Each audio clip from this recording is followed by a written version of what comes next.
Hi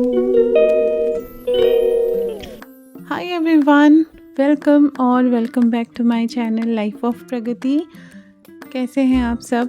I really hope कि आप सब बहुत अच्छे होंगे और दिवाली के बाद के जितनी भी फेस्टिविटीज़ थी वो बहुत अच्छी गई होंगी। भाई दूज, गोवर्धन पूजा, और आप सब ने बहुत एंजॉय किया होगा।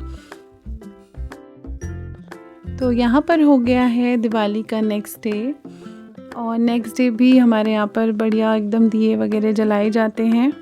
तो ये मैंने कुछ एपड़ दिया था जो चावल और गेरू वाला, वो मैं अटैच करना लास्ट वीडियो में भूल गई थी, तो ये मैं यहाँ पर आपको दिखा रही थी। फिर हमने सब जगह पर दिए रखे, गेट पर, तुलसी माता के सामने, और सभी जितने भी ढेलियाँ होती हैं वहाँ पर। इसके बाद हो गया था नेक्स्ट डे, और नेक्स्ट डे था भाई दूज 23 अक्टूबर को। तो यहाँ पर भाई दूज की पूजा चल रही है।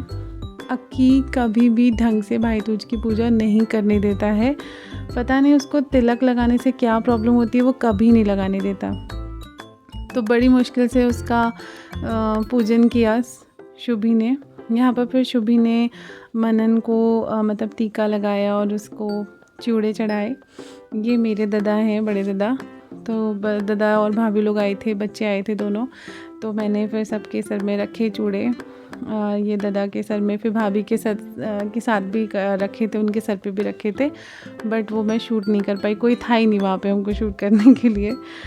फिर ये है शुभी कर रही है किट्टू की पूजा। ये सबसे छोटा सा हमारा बच्चा है, ये दादा का बेटा है मेरा, और दादा के 2 बेटे हैं। ये बड़ा वाला बेटा है मिक्कू और शुभी दोनों जो हैं वो बिल्कुल साथ की एज के हैं, 20 डेज़ का डिफरेंस है। और अक्की और किट्टू में भी लगभग 2.5 महीने के आसपास का डिफरेंस है। तो इसके बाद सारे बच्चे अपने मामा की गाड़ी में चले गए, क्योंकि दादा की गाड़ी जो है वो सनरूफ वाली है और शुभी को बहुत ही ज़्यादा पसंद है। तो वो हर बार रिक्वेस्ट करते हैं कि मामा की गाड़ी में जाना है, मामा की गाड़ी में जाना है, क्योंकि उसमें सनरूफ होता है। अक्की भी अंदर बैठ गया था, बस बेचारा किट्टू बाहर रह गया था शायद उस समय। ये है मेरा प्यारा सा मिक्कू। अरे वाह, लव यू मिक्कू। कहाँ जा रहे हो? बस फिर अंदर आए बच्चे। हम सब उस दिन इतना थक गए थे, मैंने ज़्यादा कुछ भी नहीं शूट किया। बहुत सारे लोग आए थे, इससे पहले चाचा जी आए थे, सब ने खाना वगैरह इधर ही खाया। दादा लोगों ने भी खाना, मतलब उनके लिए भी मैंने यहीं बनाया था। और मेरी दूसरी वाली बुआ के बच्चे भी आने वाले थे, बट वो फिर नहीं आ पाए थे। तो वो दिन पूरा मेरा बहुत बिजी रहा। ये है शुभी का स्कूल। हमें शुभी की पीटीएम में जाना था, तो हम यहाँ पर स्कूल आ गए थे। और उस दिन हम अक्की को भी साथ लेकर गए थे, ताकि उसको भी स्कूल का एक आइडिया मिले, क्योंकि हम प्लान कर रहे हैं कि जल्दी उसका भी एडमिशन करवाएंगे। और बस देखते हैं अब कब तक हो पाता है। इस दिन अक्की ने बहुत मज़े किए स्कूल में। अक्की भाव, दोनों ही बहुत मज़े करते हैं। शुभी को भी खेलने में बड़ा मज़ा आता है स्कूल में। अक्की भाव, चलो। अक्की ने तो बहुत मज़े किए, अपनी क्लास भी देखी नर्सरी की, और वो बड़ा खुश है, तो एक्साइटेड भी है अब स्कूल जाने के लिए।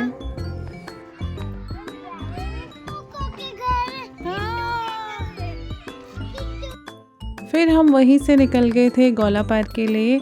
अपनी बुआ लोगों से मिलने के लिए जा रही थी मैं दिवाली के बाद।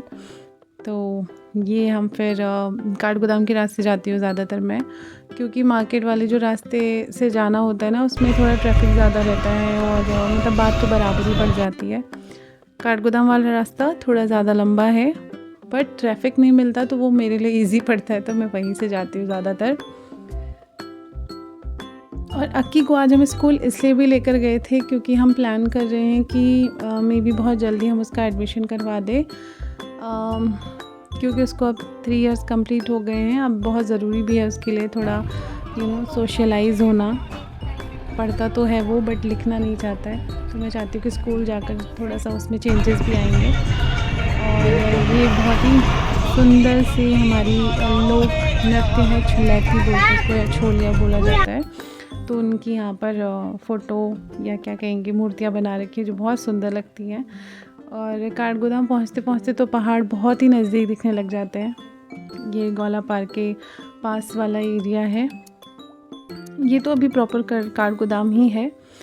ये है गौला का पुल, जिसके बाद फिर हम इसको क्रॉस करके गौलापार में एंटर होंगे।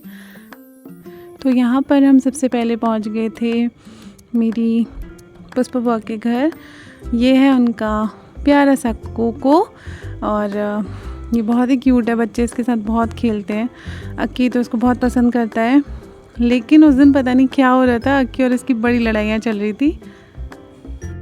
शायद कोको को अक्की अपनी जैसी उम्र का लग रहा था, तो जैसे ही अक्की उसके किसी भी खिलौने को टच कर रहा था तो वो उसे छीनने आ जा रहा था और उसको उठा करके साइड रख दे रहा था। मैं वो मोमेंट कैप्चर नहीं कर पाई, फ़ोन मेरा अंदर रखा हुआ था। जब तक ये आया तो फिर तब तक तो ये नॉर्मल हो चुके थे, क्योंकि बड़ी भयानक लड़ाई हुई दोनों की एक बार और फिर दोनों अलग अलग हो गए। फिर हम वहाँ बैठे रहे 1-1.5 घंटा।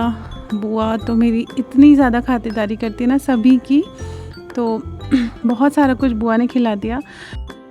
वैसे तो हमारा लंच बड़ी बुआ के घर था, यानी भाभी के वहाँ था। भाभी ने हमसे कहा था कि आप लंच इधर ही करोगे, लेकिन बुआ ने हमको इतना सब कुछ खिला दिया। और फिर बुआ कहती कि तू मुझे बता के नहीं आती, तो बताओ मैं बता के जाऊँगी तो फिर क्या होगा। तो ये है हमारी बुआ का घर जो अभी बन रहा है, मतलब ऐसे बन गया है, बस वो अभी शिफ्ट नहीं हुए हैं नीचे वाले पार्ट में। फिर हम पहुंच गए थे अपनी बड़ी बुआ के घर पे। यहाँ पर भाभी हमारा वेट कर रही थी, मिक्की वेट कर रहा था, और यहाँ पहुँचते ही अक्की ने तो अपनी मोटर बाइक पकड़ ली। बस फिर बच्चे खेलते रहते हैं, लड़ाइयाँ भी होती हैं इनकी आपस में, लेकिन यहाँ साथ में बहुत एंजॉय करते हैं क्योंकि दोनों ही लगभग सेम एज के हैं। बहुत देर तक बैठे रहे, बहुत सारी गप्पे मारी, खाया पिया, और उसके बाद शाम का वक्त हो गया था तो हमें वापस आना था। कितना प्यारा सनसेट लग रहा है ना, मैंने इसको कैप्चर किया।